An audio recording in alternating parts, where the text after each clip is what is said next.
Not every story is easy to tell, and not every story tells us what we want to hear or what we want to remember.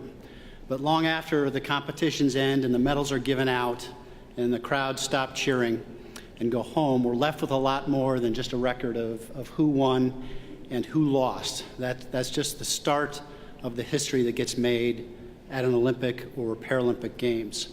And we have to make sure people hear about everything else too. So here's a story that a lot of people have never heard. It takes place in 1936, just a little while after the Berlin Games of that summer.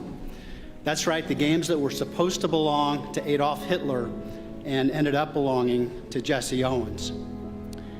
Jesse won his 4 gold medals, and everyone knows that today. Everybody celebrates that today. But what they might not know is that after those Olympics, just like after these games, the President of the United States invited the U.S. team to the White House for a visit. Only he didn't invite Jesse Owens or the other 17 African-American members of that team. They weren't welcome in the headquarters of the country they'd represented so proudly, so successfully, and so brilliantly overseas.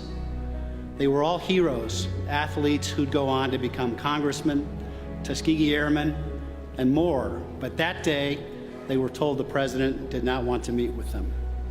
80 years later, that's why I am here tonight, to tell you this story, to recognize its senselessness and to pay tribute to all the progress that has come since, to pay tribute to the legends who won hundreds of medals, who have proudly worn the red, white, and blue, and to show my respect for Tommie Smith and John Carlos, who are here with us tonight, and the courage they showed in letting the world know where they stood.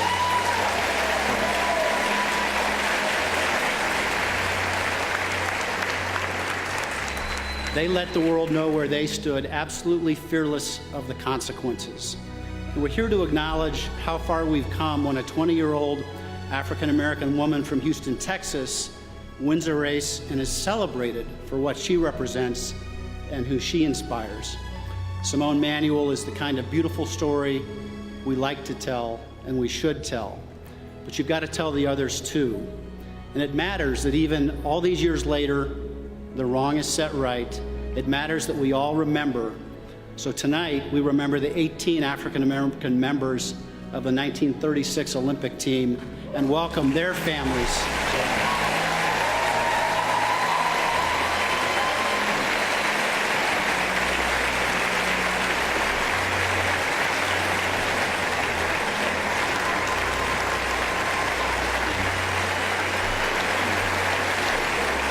I'm so proud to be able to tell you they're not only here tonight, but they're going to be accompanying the 2016 team to the White House to meet President Obama.